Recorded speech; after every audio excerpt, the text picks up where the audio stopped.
Hola Natalia, Buenas ¿qué tal? tardes, Valentina. Muy bien, ¿y tú? Yo muy bien de estar aquí en este pequeño espacio compartiendo mesa contigo, como siempre. ¿Cómo llevas este segundo intento de nuestro primer episodio? Muy bien. Lo afrontamos con deportividad, ¿no? Lo afrontamos con cara, con una sonrisa y pa'lante. Y con honestidad. Sí, sobre todo honestidad siempre. La verdad que como Ser ya... podcasters no es nada fácil. No es nada fácil y que igual es como algo súper evidente para otras personas. Nosotras asumimos, lleva más trabajo, la verdad, del que pensábamos, pero en todos los sentidos. Igualmente yo creo que es algo que merece la pena. Si quieres hacerlo, te hace ilusión de decir, queremos ser la pija y la kinky, pues chica. Pero es que todo cuesta al final. Sí, la Al verdad. final hay que pues echarle ganas y ya está, y tirar para adelante y ya está, y se vuelve a intentar. Y aquí estamos, humildemente, una segunda vez, intentándolo y dando una lección motivacional a todo aquel que nos escuche. Muy así bien. de buena tarde. Bueno, tía, pues yo la verdad estoy ilusionada porque ahora que decimos esto, realmente es algo que ha surgido a propósito de una convocatoria que ahora explicaremos, pero es algo que en el fondo llevábamos mucho tiempo pensando. Y eso me recuerda a cuando me fui la primera vez de viaje con mis amigos, que llevamos siendo amigos muchísimos años, pero fue estas Navidades. Claro, no nos lo creíamos y estaban todo el rato diciendo, madre mía, el viaje salió del chat, el viaje salió del chat. Y ahora ha salido del chat también el podcast, que es como los dos eventos canónicos de cualquier amistad. Querer irte por ahí y volver siendo amigos aún. Y lo típico de qué graciosos somos, hablamos de cosas guays, tal. Vamos a hacer un podcast. Deberíamos hacer un podcast. A nosotras, de momento, nos falta irnos de viaje. Ya, eso te iba a porque decir. también, que nos conocemos ya 6 o 7 años... Yo creo que era más fácil que El hiciéramos el podcast. viaje. No, que hiciéramos el el viaje viaje. y luego el podcast. Ya. Pero bueno, aquí estamos, nos gusta lo complicado y Sí. siempre vamos a lo difícil, ¿no? Sí, hacérnoslo un poco menos fácil, siempre que podamos. Pues bueno, pues mira, es una realidad y estamos aquí en este pequeño espacio, en este pequeño podcast que vamos a estar, bueno, los próximos meses a contar nuestras movidas y, y a reflexionar juntos sobre esta experiencia tan maravillosa que es estar en la universidad. y asociarlo con y las cosas que nos asociarlo con las interesan. cosas que nos interesan y bueno, que nos van pasando, ¿no? Y nada, somos Valentina y Natalia y esto es Público Cautivo. Ay, no ves la otra mano.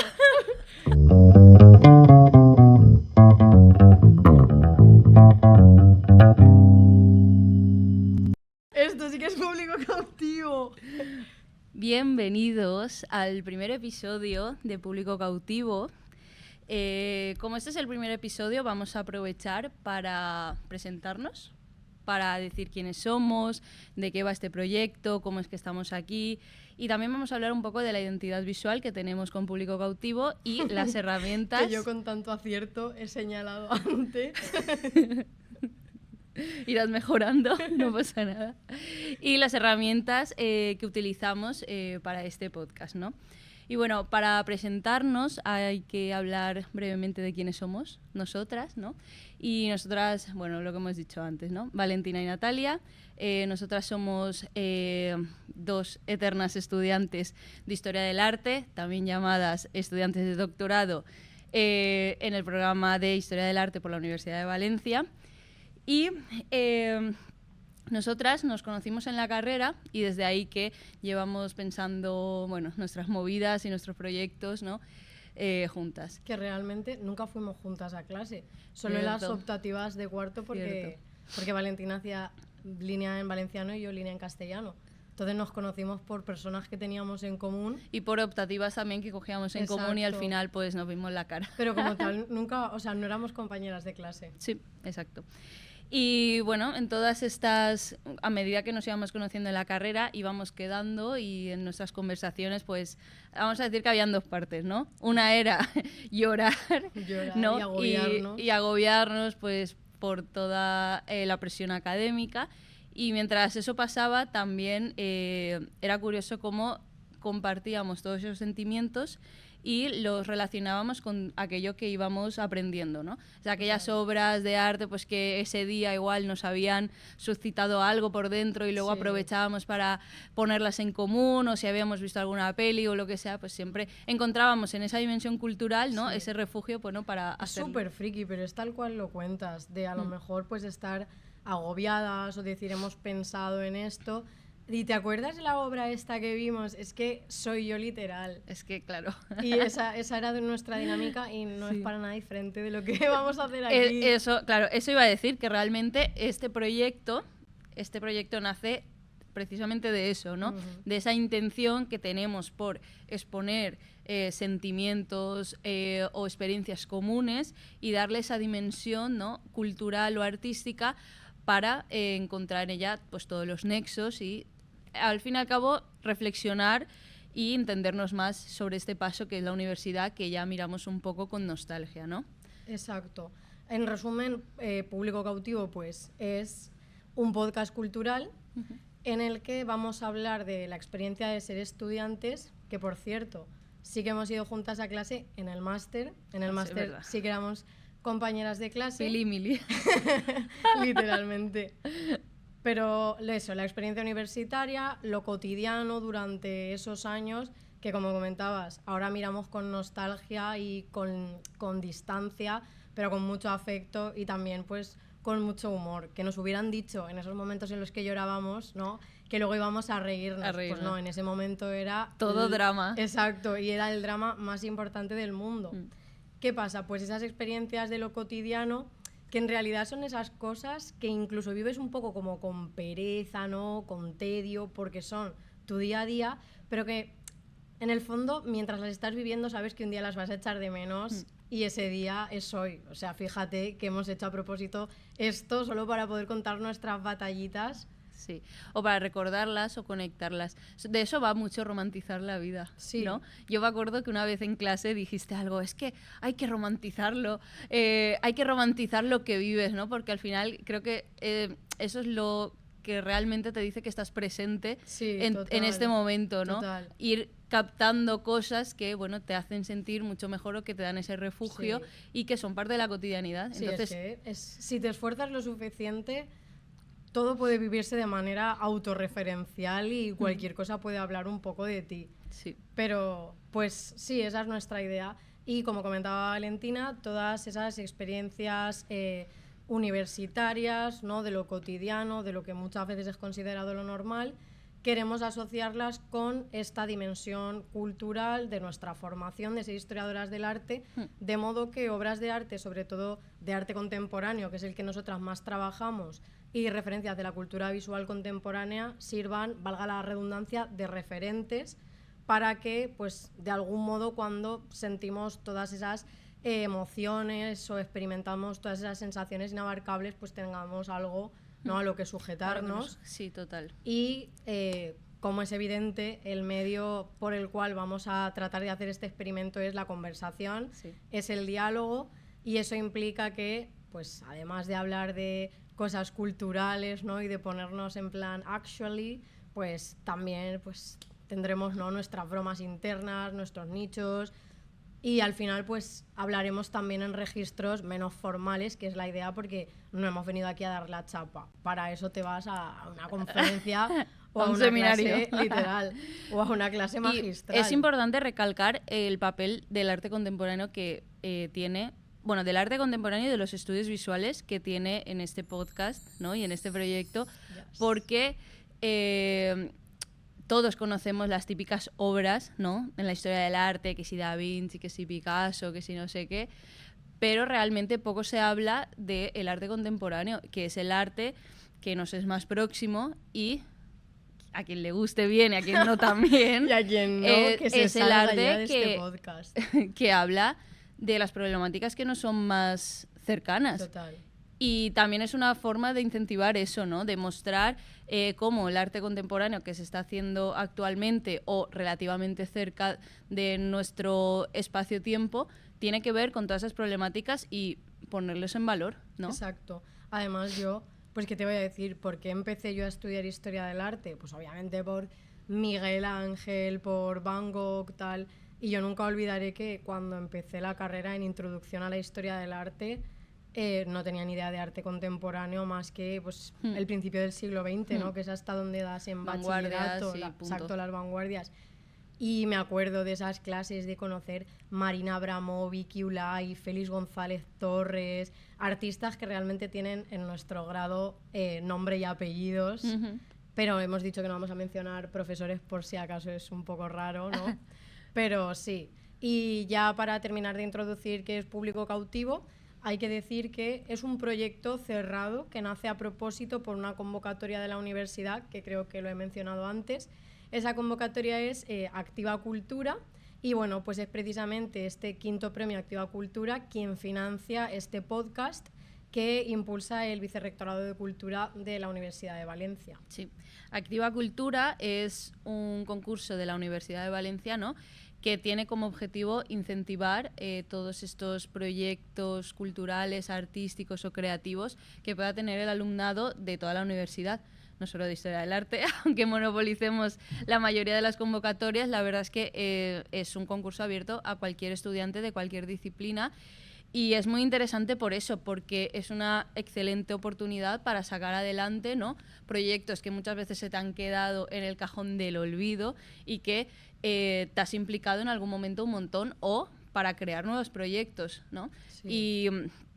Y es muy buena convocatoria por eso, porque te apoyan tanto económicamente como institucionalmente y te ofrecen un montón de recursos para que, bueno, esos proyectos salgan a la luz y además que pueden ser proyectos colaborativos, no tienen que ser solo proyectos como de un alumnado. Si tú te quieres juntar, como en este caso, que nos hemos juntado 2 personas o 3 o un grupo o una asociación, se pueden, la verdad es que están abiertos a todo tipo de propuestas y en ese sentido es muy buena opción a valorar para sacar adelante un proyecto creativo.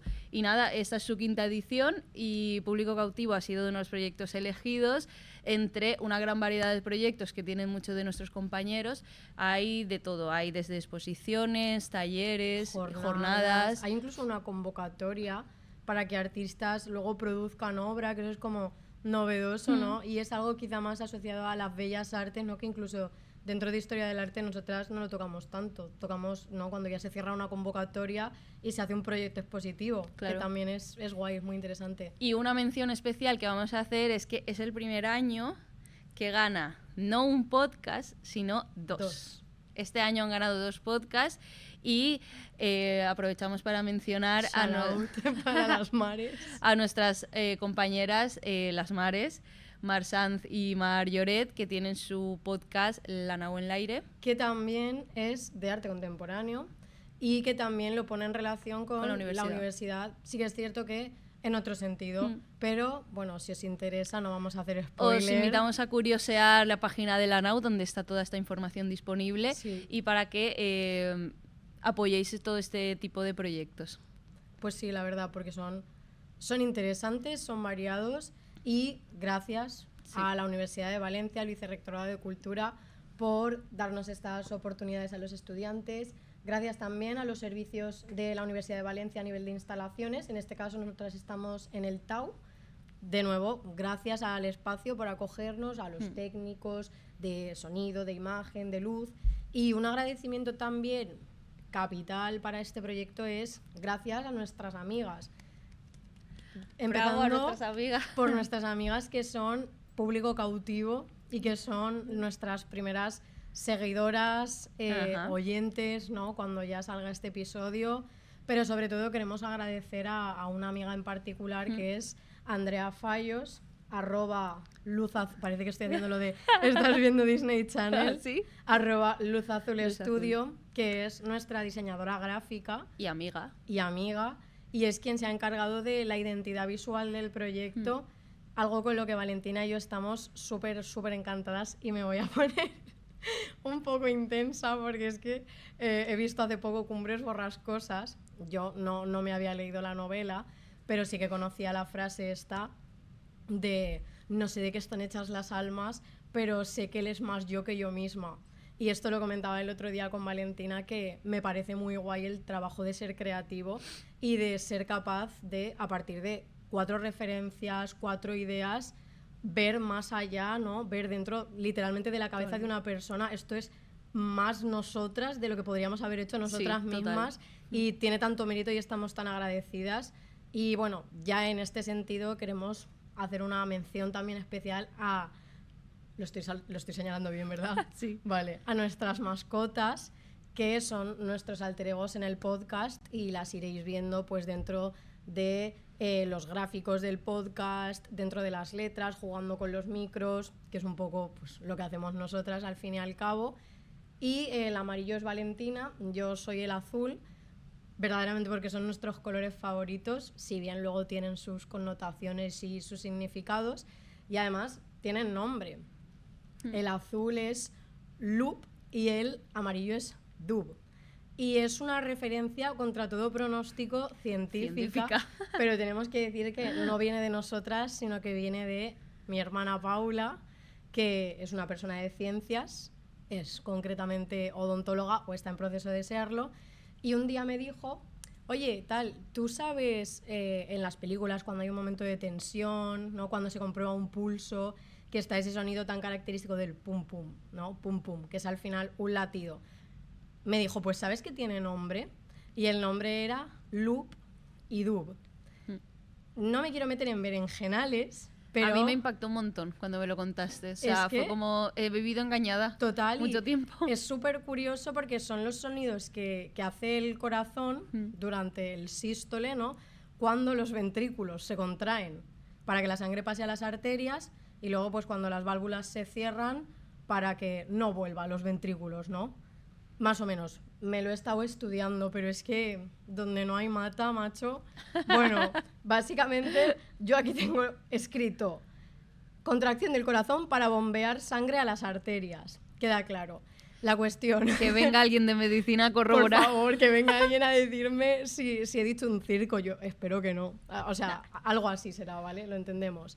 Entonces nos pareció como poético, curioso. Qué sonidete. El loop de repente. Nos pareció poético, nos pareció curioso que algo tan complejo como es literalmente el latido del corazón, algo que se hace de manera automática a la vida, tuviera un nombre tan simple que son al final 2 golpes de voz de 3 letras, era como incluso infantil, y dijimos, ¡buah, qué chulo! Si algún día tenemos un proyecto, porque durante el máster ya empezamos a hacer cosillas juntas y tal, se llamará así. Como este es nuestro primer proyecto y ya estaba cerrado, pues dijimos, no vamos a perder la oportunidad y son las mascotas quienes se le dan el nombre. Sí. Y de nuevo voy a volver a mencionar a mi hermana porque cuando le pasé la identidad visual y tal para que la viera, me dijo, tía, cuando los personajitos se convierten en estrella, que también las estrellas están muy presentes en el imaginario del podcast, son muy parecidos a los visuals de una canción de Mora que se llama Media Luna. Y realmente son súper parecidos. Bueno, si ya fuera otro tipo de dimensión y fuéramos traperas, ¿no? Reggaetoneras, que de momento no, pero oye, quién sabe en los años que nos quedan de doctorado que puede surgir. Se puede aprender de todo. Literalmente en esta vida. Y nos hizo gracia, sobre todo porque nosotras siempre hemos tenido esta... Como dualidad. Exacto, como somos dos, de decir... Yo soy la luna, tú eres el sol, y también pensamos que es algo, ya hablándolo, que es súper común, ¿no? en la experiencia femenina. Bueno, no solo la experiencia femenina, yo diría de las chicas y los gays realmente, de tú que eres el sol o la luna. Incluso es algo que también decimos, llevan muchas chicas tatuados, ¿no? Solo una luna. Entonces, en resumen, que si tú no te has hecho esa pregunta, no eres de fiar. O al menos no eres de nuestro equipo de chicas. O te has perdido la experiencia veinteañera. Literalmente. No te han dejado vivir. Algo hay que mirar en ese pasado o en ese momento. Pava perdida. Sí, exacto. Déjate, tía, libérate, ¿sabes? Sé tú siempre, di total todas las veces que quieras. Total. Pues bueno, también queríamos comentar que una de las herramientas que vamos a utilizar en este podcast, bueno, una de ellas es la citación Ars Longa, por cierto, porque es la que manejamos en Historia del Arte.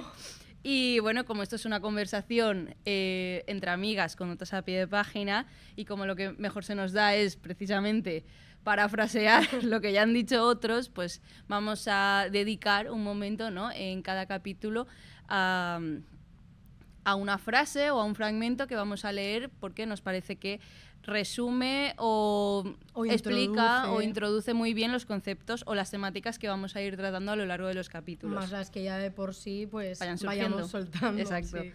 Y otra de las herramientas que vamos a utilizar es, a modo de homenaje a Aby Warburg, gran historiador e investigador del arte en nuestro plan de estudios, es este montaje visual que tenemos en el fondo. No voy a señalarlo otra vez. Y que obviamente tenemos también aquí en este... Cuidado que se va a caer.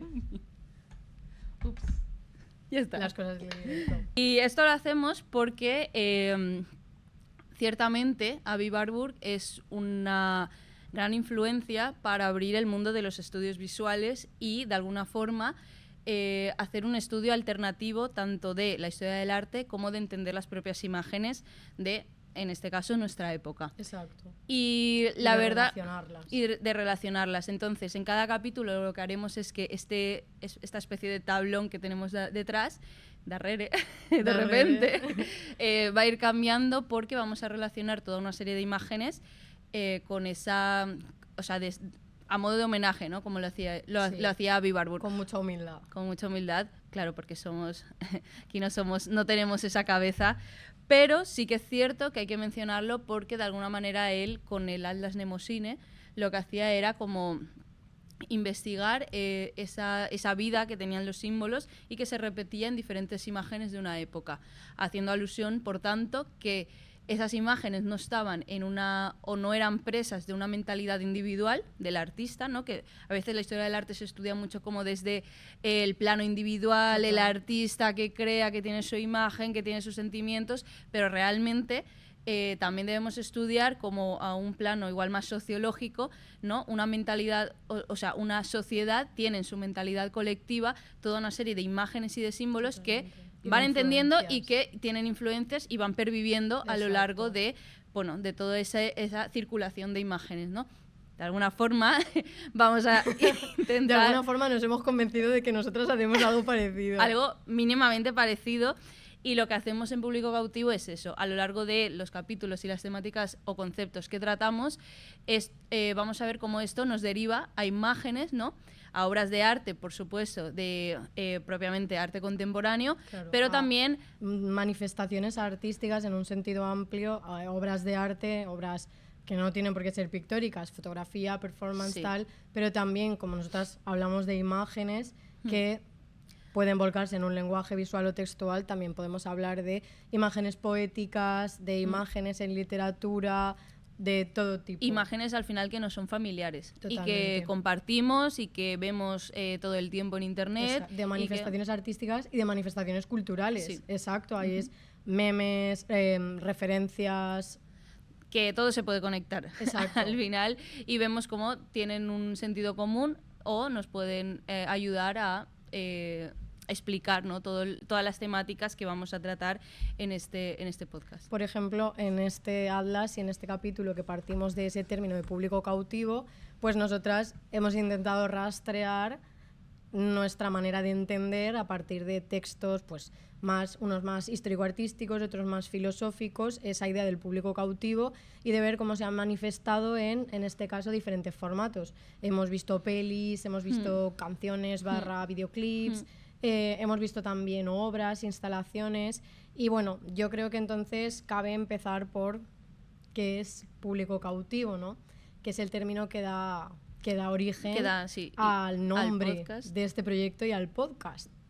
Bueno, sí, pues público cautivo es un término o una manera de referirse que hemos escuchado alguna vez a lo largo de la carrera a nuestras profesoras para hablar de todas esas personas que pues normalmente son de alguna de las clases que imparten, que se ven obligadas a asistir a diferentes eventos que se organizan en la universidad y normalmente pues en el seno de esas asignaturas y a las que si no se les obligase a ir pues no iría nadie.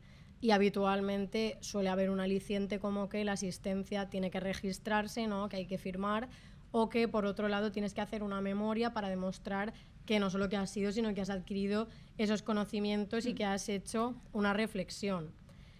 Este término, que la verdad lo entendíamos de una manera más, diría yo, cerrada, a partir de esta definición se nos ha ido dando problemas. expandiendo, Sí. se nos ha hecho el elefante en la habitación un poco. Y todo empezó porque, pues, hace unas semanas, cuando ya estábamos empezando, ¿no?, a preparar lo que iba a ser ese primer sí, episodio. porque te pregunté Claro, o sea, para ti, ¿en qué momento habías sentido que eras ese el público cautivo, ¿no? Sí, yo la verdad que lo tenía súper claro, que era pues todas esas veces que he tenido que ir a alguna actividad, ¿no?, a un seminario, a un taller, a una conferencia, dentro del marco de alguna asignatura, pues a la que no me apetecía ir, yo iba, firmaba, y había veces que me pasaba tan disociada todo el tiempo que durase, que luego, para poder hacer la memoria, tenía que preguntar y pedir los apuntes, porque yo había estado ahí físicamente, pero mentalmente yo estaba en otro plano astral. Pero necesitabas un número. Exactamente, pero necesitaba que me contase 0,25 de mi nota final. Y es que es eso, realmente es una situación angustiosa. De hecho, yo, la primera referencia visual que se me vino a la cabeza fue La Naranja Mecánica, una película que obviamente a estas alturas nunca le descubriría a nadie, una película de Stanley Kubrick del 71, y yo pensaba en esa imagen icónica de Alex Delarge con los ojos sujetos, él así en la silla, cogido, y realmente pensaba en esa imagen porque pienso que es una muy buena definición de lo que para mí representa ser público cautivo. Claro, habría que contextualizar un poco de qué trata esta película. Bueno, Alex Delarge es un joven que tiene una especie de banda que se dedican a delinquir y a incurrir en todo tipo de delitos, de a cada cual más atroz. En un momento su banda se ve sorprendida por la policía y le venden a él para que no los pillen a todos. Lo meten a la cárcel y entonces él se presta voluntario para someterse a un nuevo método para corregir la conducta que se estaba desarrollando, que era el método Ludovico, pensando que como iba a ser lo más laxo y lo más moderno, nada, lo iban a tratar y se iba a pirar enseguida a seguir haciendo todos esos delitos. ¿En qué consistía el método? Como decía, lo tienen amordazado, ¿no?, en una silla, con los ojos cogidos con unos ganchos y se los están hidratando, porque su trabajo es ver una serie de imágenes de películas, ¿no?, constantemente, y imágenes violentas. Entonces tú en esa escena ves como él está viendo las imágenes violentas y no le suscitan ningún tipo de repugnancia, pese a que cualquier otra persona, bueno, se taparía los ojos, no podría ni verlo. Quedaría traumatizado. Quedaría traumatizado tal cual, pero a él le están dando una droga que lo que va a hacer va a ser que su cerebro asocie una sensación de malestar corporal que va a ir experimentando conforme le haga efecto con las imágenes que está viendo. De modo que, claro, él nunca podría volver a verse en la situación de hacerlo, porque en ese momento le empezaría a entrar un mal que le impediría físicamente. Claro, eso es. O sea, modificar la conducta a través de esas sensaciones físicas, ¿no?, para que luego no se reproduzcan, ¿no? Que, por cierto, no sé si lo sabes, yo es que lo leí y me pareció curioso, fue la primera película de ciencia ficción que estuvo nominada a Mejor Película en los Oscars. Sí, en el 72. Lo leí y me acabo de acordar y me pareció curioso, porque nunca, bueno, esto sería un tema, tampoco tengo yo mucha idea de cine, pero nunca hubiera pensado que es una peli de ciencia ficción.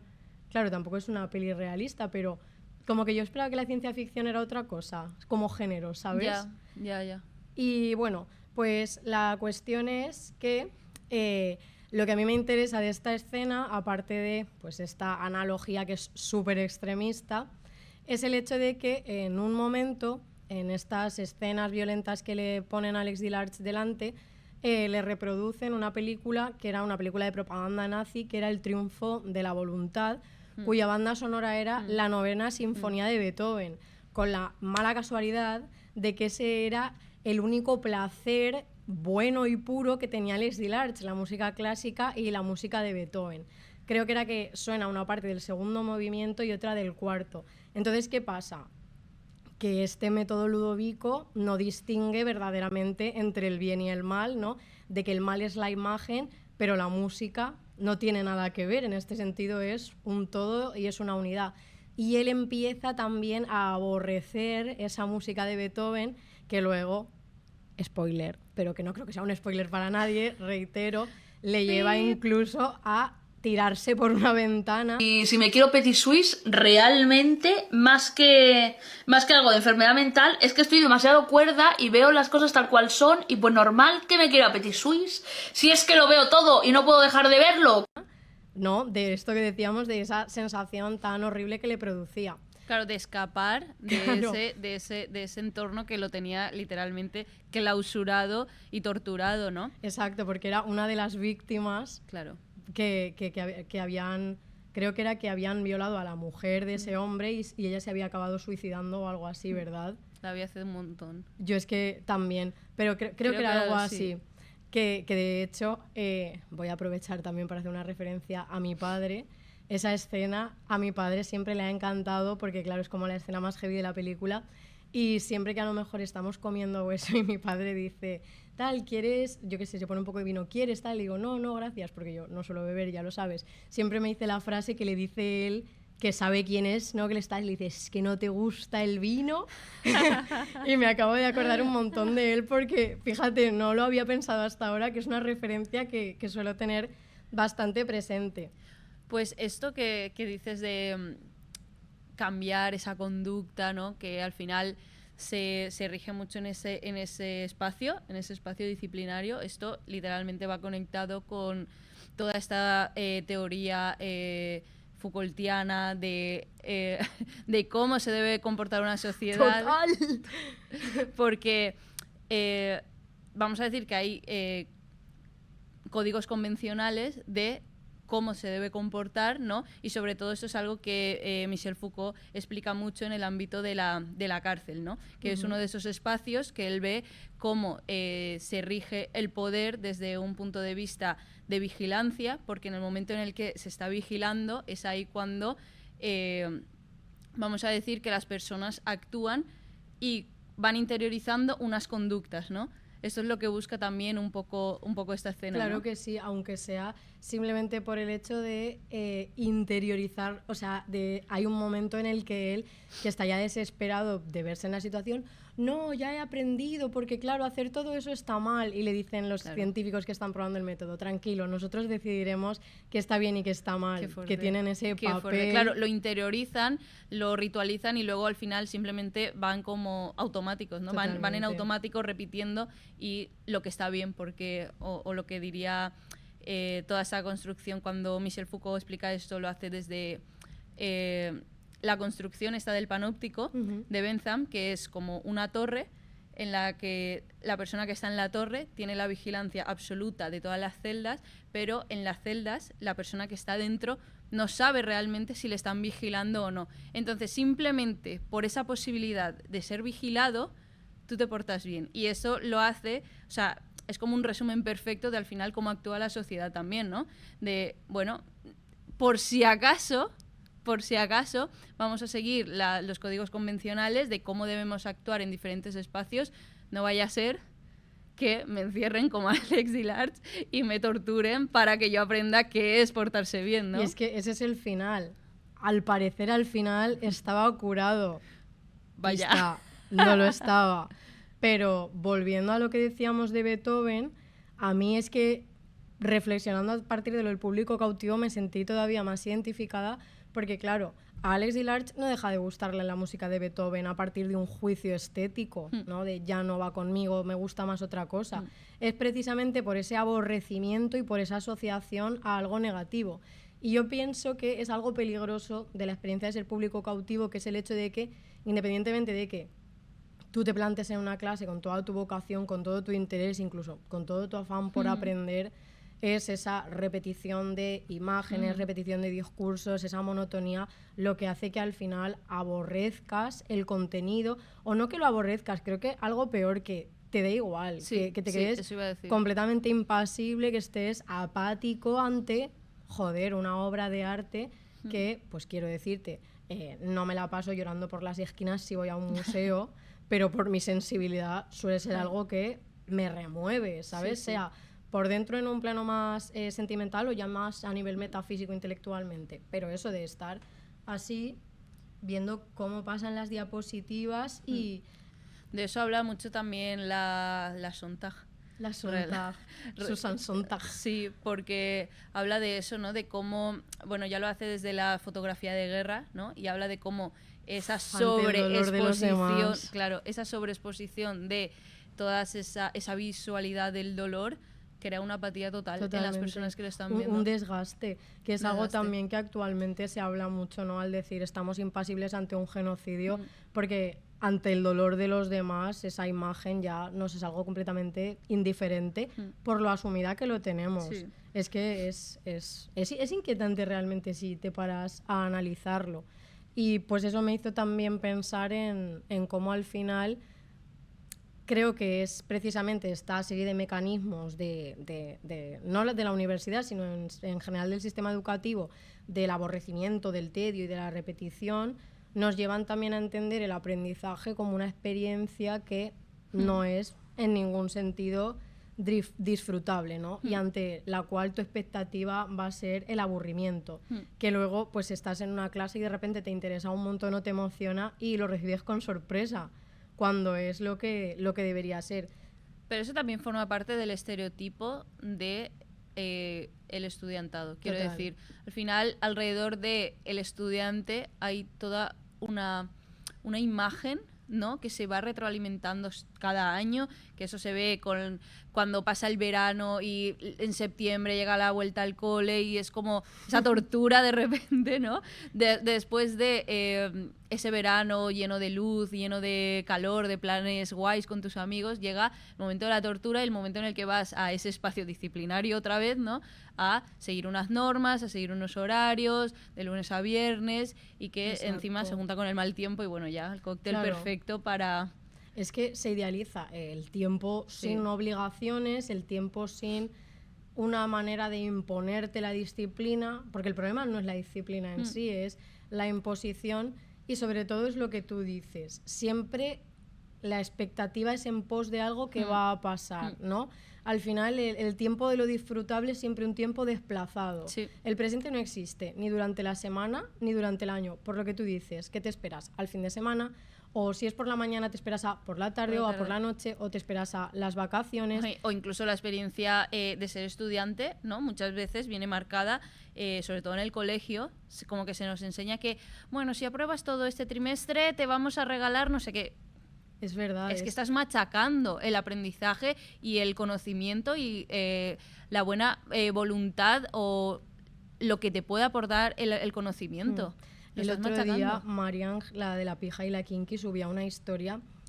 No me acuerdo muy bien de lo que decía, pero decía algo de como que ella vivía con nostalgia porque nos habían robado el presente y estaban a punto de robarnos el futuro. Y es que es verdad, y me parece súper peligroso y es algo en lo que yo misma caigo, vamos, todas las veces, en ese desplazar el tiempo de lo disfrutable y sobre todo todavía creo que existe encima algo que se inculca desde muy pequeños, que es una cultura de la resignación, del te jodes y punto, porque es lo que toca y porque es lo que nos pasa a todo el mundo. Que no voy a ser yo quien diga que no es lo que hay, porque es la verdad. Sí, hay que hacerlo y hay que seguir. Exacto, y lo que decíamos, pues intentar romantizarlo un poco, vivir un poco presente, porque chica, es lo que toca, no somos ricas, hay que trabajar y hay que cumplir también en el trabajo con unos mínimos. Pero, no sé, pienso que es algo en lo que quizá no caemos tanto o no le damos una vuelta tan críticamente como deberíamos. De hecho, esa experiencia del estudiante o de sentirse como un público cautivo en una clase en la que siempre es lo mismo, siempre estás ahí para coger apuntes, luego memorizarte un montón de contenidos y vomitarlos en un examen, esa que puede generar esa experiencia tediosa simplemente de sentirte a sí mismo como un público cautivo. Esto lo explica muy bien también Byung-Chul Han cuando habla de esa sociedad del cansancio, porque él parte y hace como una crítica a la sociedad disciplinaria de Foucault, porque dice que ya hemos pasado esa sociedad que vigila y castiga, ¿no? Porque hemos pasado de una sociedad disciplinaria a una sociedad del rendimiento. ¿Por qué? Porque en ese mismo intento de interiorizar las buenas conductas y cómo debemos portarnos, Qué melón. ya no hace falta que nadie nos vigile porque eres tú quien se vigila a ti mismo y entonces entra la sobreproducción, no me puedo estar quieto, tengo ansiedad porque tengo que producir y siempre estar como en ese constante rendimiento muy marcado también por esa estructura capitalista, el sistema que nos oprime, ¿no? Entonces realmente damos un paso más allá, ¿no? Eres tú y las publicaciones de Instagram que te saldrán cada vez que quieras, con todo el derecho del mundo a perder el tiempo. Otra vez sentada viendo Reels, te enseño 5 rutinas de no sé Ya qué. ves. O se te va a pudrir el cerebro, ponte a Tienes- hacer journaling, sí. haz algo con las manos. Tienes que ser tu mejor versión cada día, levántate a las 5 de la mañana, vete a correr 10 Hazte kilómetros. 25 burpees. Eso iba a decir los burpees. Es que no se puede ser tampoco así, de esta manera. Y lo que pasa, yo creo que en el plano educativo, ¿no? Es que entramos como en una especie de guerra, por una parte, los estudiantes, que estamos hartos de esa acumulación de tareas o de, ¿cómo decirlo?, de asistencia, Sí. donde no se valora realmente que estemos ahí, sino que se nos quiere ahí simplemente para hacer bulto. Pero es que eso también viene muy pegado de todo ese profesorado que Total, de la también otra parte de la se balanza. esfuerza realmente por innovar a nivel educativo y luego ve que ese esfuerzo cae en vano, porque Me no hay pasa un recepción. poco lo típico que te dicen tus padres de ya cuando seas madre o cuando seas padre. entenderás. Pues ahora que nosotras estamos un poco ya... A mitad camino. Exacto, ahí en el limbo, lo entendemos y tampoco es fácil. Pero es que es lo que tú dices. Yo, por ejemplo, muchas veces he pensado, cuando me han mandado luego una actividad más de pensar o de darle una vuelta, y mira que a mí me encanta, pues eso, liar y ser creativa, de decir, "Puf, tío, que me manden a hacer un Otra vez. resumen o lo que sea, Ya. ¿sabes? Porque ahora a esto le tengo que dedicar más tiempo, más tal. Pero claro, es lo que comentábamos de la otra cara de la moneda de un profesorado que no solo son nuestros profesores, son investigadores que tienen sus líneas, tienen sus grupos de investigación con proyectos Y tienen su vida. a los que tienen que responder y tienen su vida, que son... Que no es fácil. Total, son padres, madres, hijos, Sí, primos, sí, total. jefes, no jefes, es... Yo creo que este conflicto o este debate que se genera aquí como a nivel educativo entre, por una parte, estudiantado y también profesorado, es que al final no es culpa de nadie. O sea, creo que es lo principal que hay que entender, que no es ni culpa de una parte ni de la otra, ni de los alumnos porque no se muestran como más afectivos con aquello que reciben, ni tampoco de los profesores, porque al final yo creo que ambas partes están ahí para sobrevivir. Totalmente. Están sobreviviendo y es un instinto de supervivencia a la estructura académica. Y es que no se Exacto. puede salir de ahí. Porque tenemos por una parte ese estudiantado y su desafección, que es gente que aparte de tener todas esas asignaturas también tiene una vida, y también hay mucha gente cada vez más ahora con los pisos, los precios y tal, que es gente que curra jornadas completas y luego se tiene que poner a estudiar, que tiene que hacer malabares para asistir, ves. y luego profesores a los que si no existe esa transferencia de conocimiento, si no existe esa innovación docente, pues luego no se les evalúan y ellos tampoco pueden progresar dentro de sus carreras. Entonces es súper difícil. Y a propósito de lo que tú dices, pienso en una obra que es lo que tú dices, ese sistema académico que es cada vez más un sistema capitalista, que es la obra About Academia de Antoni Muntadas. Es un proyecto artístico que surge en 2011 por este artista catalán que presentó en el Carpenter Center of Visual Arts de la Universidad de Harvard, y que el proyecto sintetiza 3 años de trabajo dentro de la institución, porque este hombre fue profesor en el programa de Arte, Cultura y Tecnología del Instituto de Tecnología de Massachusetts. Antoni Muntadas es un artista actual que suele tratar cómo se relaciona el espacio público, las instituciones y sobre todo pues las estructuras de poder, y en este caso reflexiona sobre cómo la estructura académica cada vez se está convirtiendo más en una estructura burocrática, como si fuera una empresa. En este sentido, esa instalación consta de 6 pantallas que están repartidos por un lado en 3 y por el otro en 3, y que hay que imaginar que entre esas diferentes pantallas hay mesas. Pues hay 3 investigaciones en curso. La primera es una serie de preguntas y de reflexiones que hace Antoni Muntadas a el profesorado, ¿no? Y ellos tienen que, a partir de ellas, pues responder, dar su visión. por otro lado al estudiantado de esas universidades y luego por el otro lado hace como un registro de los campus de Estados Unidos, de cómo son visualmente.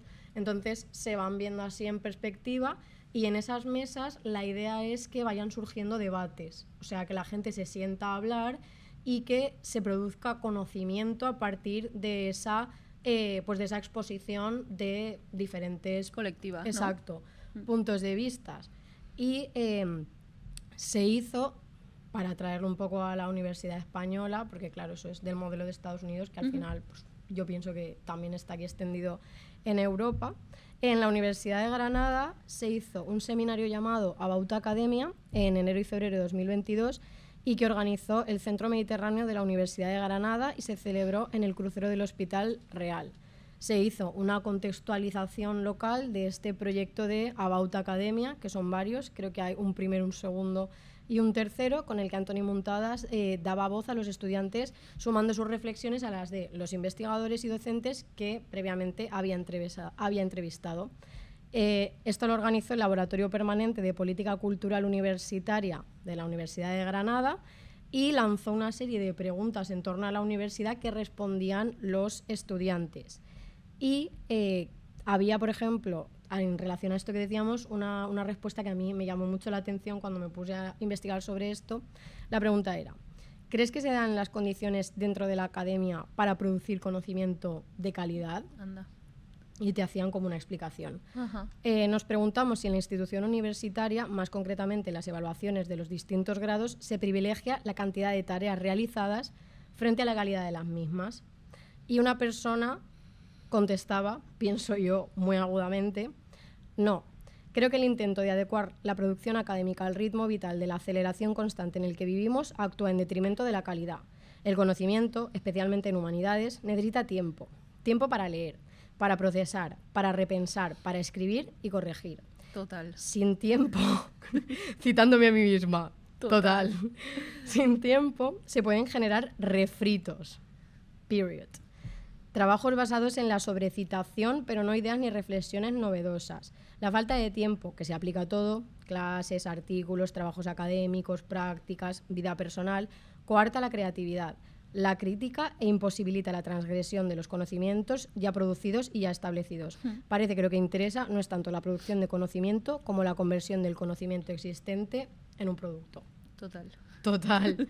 ¿Qué más decir? Pero es que es eso, o sea, no dejamos ni tan solo madurar.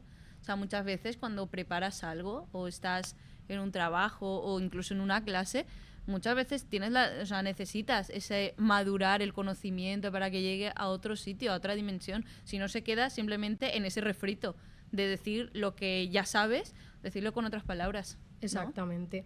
Y luego yo pienso que también hay una arista de lo que es ser público cautivo, que es interesante, que no trata tanto de la producción de conocimiento en la academia y tal, que realmente me la hiciste ver tú, porque yo nunca lo hubiera pensado. Porque ahora te voy a devolver la pregunta que tú me hiciste. ¿Qué es para ti o cuál es tu anécdota de ser público cautivo? Total. Es que yo cuando pensaba en lo de público cautivo, yo es que me fui a otra dimensión. O sea, yo me fui a una dimensión más relacionada con esas convenciones sociales y códigos de conducta, porque yo cuando reflexionaba sobre ser público cautivo, como que pensaba en una experiencia que tuve cuando iba al instituto, en la que sentí que no fui buena, o sea, no hice bien mi función de público cautivo y claro, a mí eso se me ha quedado siempre ahí y es como muy recurrente en mi día a día, ¿no? Matrix. Total, pero total. Es que yo me acuerdo que yo sentí que fracturé precisamente, ¿no? Esa convención, ese entorno social en las que todos éramos público cautivo, que también se hacía en este espacio académico, ¿no? Que era el instituto. O sea, yo me acuerdo que estábamos ahí en una clase y, bueno, estábamos pues, a las 10 de la mañana, supongo, leyendo nuestras cosas de lengua y literatura castellana.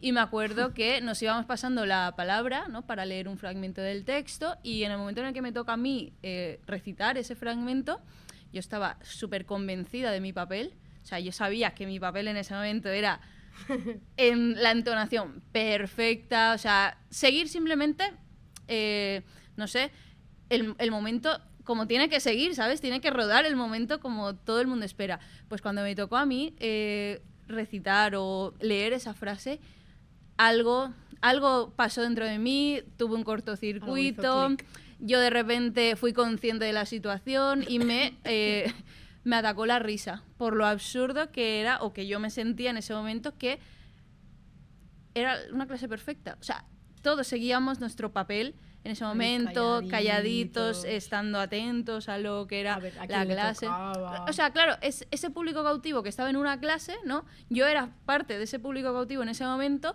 y cuando yo estaba leyendo, pues supongo que pasó por mi cabeza algo como: ¿quién me impide a mí romper con este momento tan cotidiano y convencional? Cuando recuerdas que tienes libre albedrío. Literal. Y entonces yo recuerdo que me atacó la risa. Y venga, risa, pero no una risa, un ataque de risa que yo no me podía calmar. Nadie sabía qué me pasaba, nadie sabía por qué me reía. El Joker. Y me echaron de clase y me gané la etiqueta de loca toda la ESO. Total. Claro, a partir de ahí fui la marginada de la clase porque nadie entendía mi locura. Literalmente. Pero todos sí, o mirando sea, a ver si te ibas a reír luego así, ¿sabes? sí, de repente, ¿sabes? Pero bueno, esta experiencia de ser público cautivo realmente venía dada por esa performatividad de la que todos participamos, ¿no? Y que se explica desde un punto de vista muy sociológico, ¿no? Con esas convenciones, con esas conductas, y que al final te ataca la pregunta: ¿qué hacemos aquí? Todos reunidos, ¿no? Siguiendo este patrón que estamos aquí, y quién nos impide incluso más romperlo, ¿no? Nadie. Pero no lo hacemos porque hay que seguirla, los momentos tienen que seguir girando, ¿no? Y en relación a eso, yo encontré una frase, un fragmento que explicaba muy bien este punto de vista de ser público cautivo, y es el que te he traído hoy, que es la cita de Claire Marin, que ella es una filósofa francesa que habla mucho sobre esa subjetividad de cómo habitamos tanto el espacio individual como también el espacio colectivo. Y bueno, pues ella tiene una frase muy interesante que yo creo que resume bastante bien este punto de vista o esta otra arista que tiene el concepto de público cautivo, ¿no? Y este fragmento se llama No ser sino un comienzo, y dice: al principio comenzamos sin darnos cuenta, en la despreocupación de una vida todavía nebulosa. Comenzamos a veces de puntillas, penetramos con sigilo en un nuevo universo, siguiendo los pasos de otros para apropiarnos de una coreografía emocional o social. Nos adaptamos así al ritmo de las palabras, al juego de las miradas. Nos iniciamos sin ser muy conscientes de ello e interiorizamos roles, asimilando discretamente todo un repertorio de gestos y posturas que acaban resultándonos tan familiares que se nos olvida que tuvimos que aprenderlos en algún momento. Tía, estaba intentando no reírme, pero no podía parar de imaginarme que, haciendo alusión a tu anécdota, de repente, a mitad de leer el fragmento, te ibas a empezar a reír y a volverte loca, y estaba intentando respirar en plan, no la interrumpas, pero buah, me estaba haciendo una gracia. Tengo que decir, muy buena aportación, por Gracias, cierto. creo que es lo más Tengo inteligente que decir que he tenido que trabajar mucho en eso. en tu presencia escénica. Sí, claro, y eso también forma parte de una frase que dice mucho Andrea, por cierto, que la vida es una performance. Total, o sea, es fingir que sabes totalmente, que estás haciendo en cada momento tienes que constantemente. fingir que sabes lo que estás haciendo, porque si no, te come. O sea, literalmente el mundo, y no ser cómplice de esa performatividad te acaba comiendo, y bueno, sálvese quien pueda y ya está, ¿sabes? Tal cual. Y esa es la frase que yo creo que resume también muy bien esa... Se me queda mucho el concepto ese de coreografía social, ¿no? Sí. De ser público cautivo. Yo, a raíz de eso, en la obra esta de Muntadas, la encontré en un artículo que como hay que citar siempre, se llama Crítica y producción artística en el capitalismo académico, de la crisis del modelo empresarial de la universidad al giro educativo en las pedagogías del arte, de Enric Mira y Cristina Guirao, que son investigadores de la Universidad de Alacant y de la Universidad de Murcia, que ponen un concepto que yo creo que a ti podría interesarte en tu definición de público cautivo, que es de Agamben, y dice que la universidad es enfocada como un dispositivo en un sentido próximo al propuesto por este filósofo, por el que aspectos físicos, administrativos e ideológicos se articulan para regular comportamientos, pensamientos y discursos de sus miembros. Y al final, pues es esa idea, ¿no?, exacto, del dispositivo, que es pues que la universidad ya no es únicamente un lugar de conocimiento, sino que tiene detrás de ese público cautivo pues toda una serie de roles que tienen que performar y que tienen que... Literal y total, que al final es todo lo que queremos escuchar. Sí, yo de hecho una obra en la que pienso mucho también cuando pienso en cómo nos comportamos en determinados espacios y somos cómplices de seguir esa performatividad social o esa coreografía social, ¿no? Es en la obra de Dora García. La obra es de Hearing Voices Café y es bastante curiosa esta obra porque es un proyecto participativo en el que se va construyendo como en espacios muy sociales, como es una cafetería, un café, ¿no?, donde sueles tener todo una serie de público o de personas que están allí pues hablando, intercambiando diálogos, ¿no? Entonces ella lo que monta es como esta situación social en la que el espectador no sabe muy bien qué papel ni qué rol cumple. De hecho, no sabrían identificar los límites entonces de la obra y lo que no es la obra o lo que es la cotidianidad, ¿no? Y de eso va precisamente la obra, ¿no? Porque en el momento en el que tú entras ahí, tú decides qué papel vas a cumplir. ¿Vas a intervenir? ¿Vas a escuchar? ¿Vas a simplemente observar? ¿No? Entonces, es como poner en juego precisamente esa postura social con la que nos relacionamos cada vez que somos parte de un espacio. Y este espacio pues, puede ser ese espacio social de una cafetería, del transporte público o, como no, de estar en clase, ¿no? Porque incluso cuando estamos en clase seguimos toda esa serie de convenciones o adquirimos un rol que nos acompaña a lo largo de nuestra vida, ¿no? Total, es lo típico, que esto ya es más una cosa del instituto, no de esta, como el gracioso de la clase, el listo, claro, el menos listo, ¿no? Como al es final... como si en el momento en el que entramos en una clase ya nos adjudicamos un rol, ¿no? Sí, y un además papel. Es un rol con el que tienes que seguir hasta las últimas consecuencias, porque si tú no cumples con lo que se espera de ti, al final de alguna manera serás reemplazado, ¿no? Si tú eres el gracioso y dejas de hacer gracia, pues habrá otro gracioso. Habrá otro gracioso. Y sí, es una estructura que se va repitiendo mucho. Y esto también me recuerda mucho a cierta película de cierto director danés con el que todas hemos entrado al club de las alternativas. Hombre. ¿No? La Ofelia bajando por el río vestida de novia. De melancolía. Melancolía. Sí, pues esto me recuerda mucho a Dogville, que es una película de 2003 de Lars von Trier, que forma parte también de una de estas trilogías que hace él sobre su vida. Bueno, muy intenso este hombre. Es divino. Está loco. Está loco. Está fatal ese hombre, pero bueno, es pues divino. Dogville se ve precisamente esto. Se ve como ese público cautivo en relación con lo que comentábamos de Foucault, de esa sociedad de vigilancia y de castigo que adquiere como esas convenciones sociales y que sabe cómo comportarse, pues vamos a decir que Dogville llama mucho la atención por ser una película como con una estética muy diáfana, en la que ni siquiera hay paredes. Total. No hay paredes que diferencien. O sea, primero es la historia de un pueblo, ¿no? Y en este pueblo, que nos presenta toda la película transcurre en ese pueblo, cada personaje tiene un rol, tiene un papel. Y en estos papeles que ellos desempeñan, o esa función que tienen dentro del pueblo, es muy curiosa la forma en la que nos lo hace ver Lars von Trier, porque en toda la película se eliminan las paredes, entonces tú tienes como ese panóptico, ¿no? Esa postura de vigilante donde puedes ver y observar absolutamente todo lo que pasa y los movimientos de cada personaje. Ni siquiera tienen intimidad, quiero decirte. Tú puedes ver lo que está pasando en una casa, porque sabes que es una casa porque hay como unas líneas pintadas en el suelo, pero pues ve lo que le pasa a la de al lado. Ya. Lo curioso es que los personajes creen realmente que están separados por esa arquitectura, ¿no? Y ellos no son conscientes de esa visibilidad precisamente porque ocupan ese espacio de la celda, ¿no? De ese panóptico, y es quien vigila, quien puede ver todos los movimientos. ¿Qué pasa con todo esto? Pues que cuando entra un agente extraño, ¿no? Una persona que no forma parte de ese sistema, pues vas a ver en la película, ¿no? que sería el personaje de Grace, que está protagonizado por... Uy, no, protagonizado, no. O sea, Grace está interpretado, exacto, por Nicole Kidman.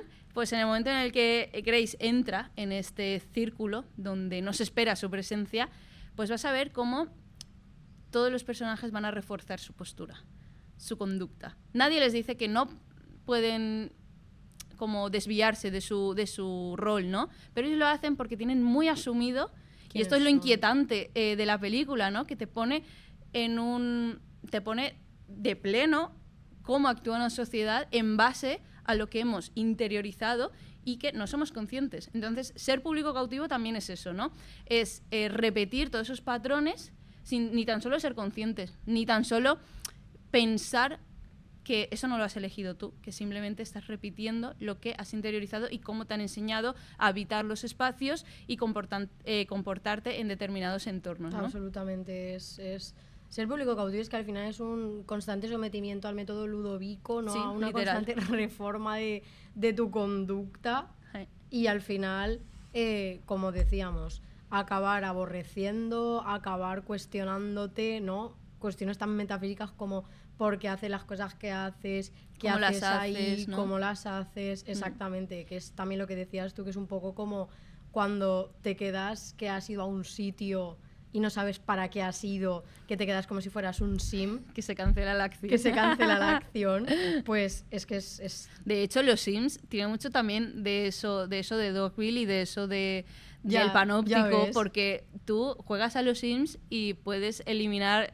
con una opción las paredes. Entonces, estás vigilando literalmente en una casa enorme que te hayas construido tú, con el Motherlode, el truco, el hack para ser eterno rico en los Sims. Pues Te construías tu casa y tú podías ver absolutamente qué estaba haciendo cada personaje que tenías ahí metido.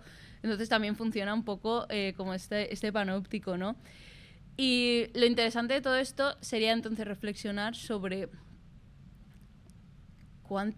en qué momento dejamos de ser público cautivo, ¿no? yo pienso que la Se puede respuesta... traspolar, es que se puede, el término al final Nunca. es lo que... Exacto. Nunca. O sea, aparte de porque, o sea, es como que siempre hay algo a lo que atender.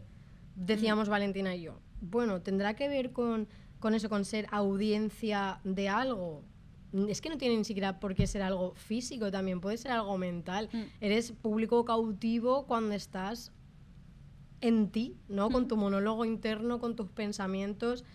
Al final es una constante.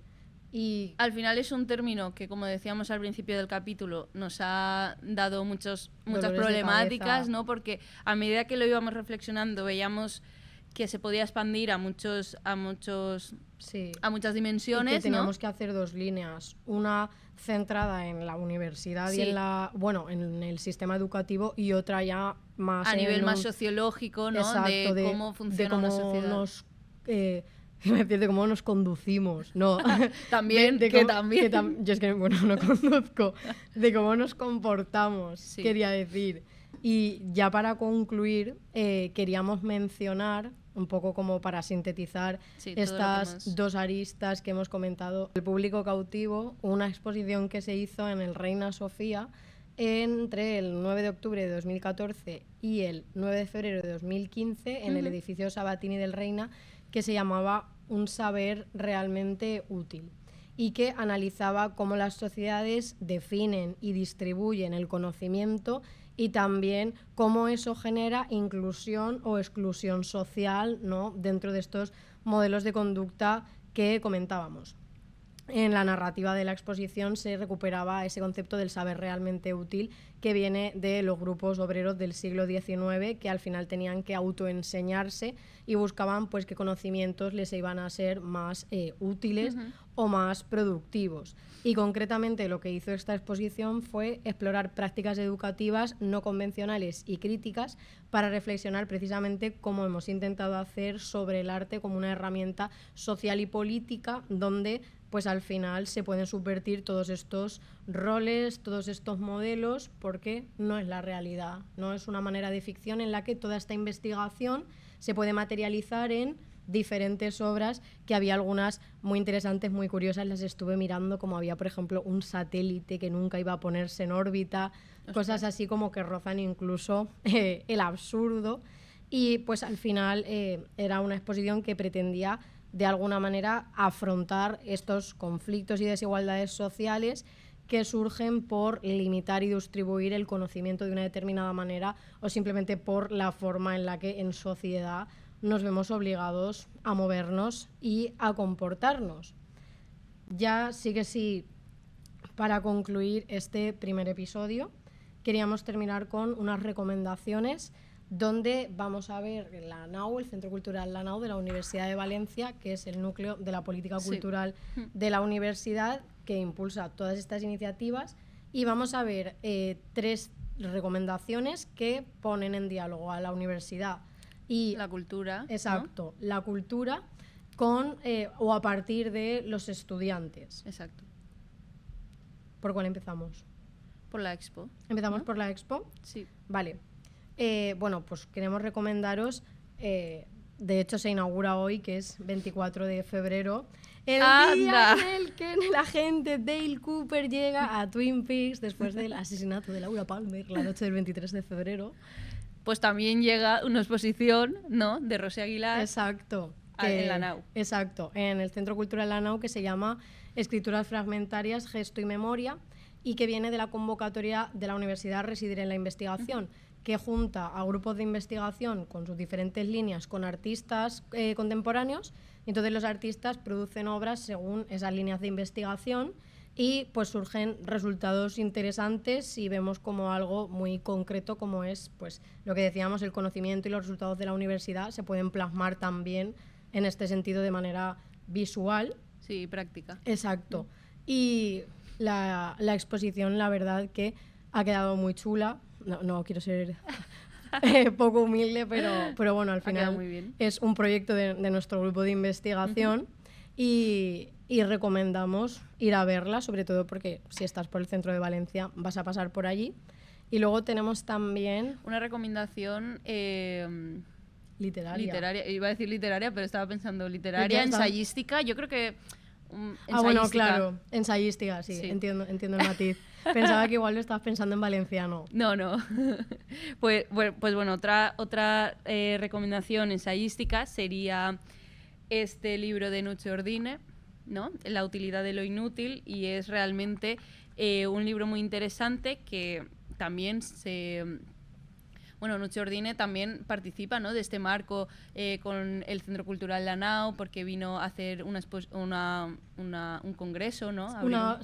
Una conferencia en 2021 con el primer premio Activa Cultura, que ganó una revista universitaria, y él vino como a hacer el acto de inauguración y dio una conferencia que se titulaba Entre el Parnaso, que era el nombre de la revista, y el mercado, claro, sí. ¿Qué universidad queremos para nuestros estudiantes? Pues muy interesante. Además, Nuche Ordine, yo creo que este libro es una de las grandes joyas que tiene, ¿no?, porque nos hace repensar y reivindicar ese papel, ¿no?, de la utilidad de aquello que convencionalmente se conoce como inútil, ¿no?, que son pues todas nuestras humanidades, ¿no?, la cultura, que siempre se le da como ese papel secundario que no tiene ni siquiera importancia, y es ahí, o sea, leyendo literalmente este libro, cuando te das cuenta de por qué es tan útil todo esto, ¿no? Y entonces me gusta mucho por eso, porque reivindica, ¿no?, ese papel de la cultura y esa pervivencia que tiene que tener y, bueno, incentivar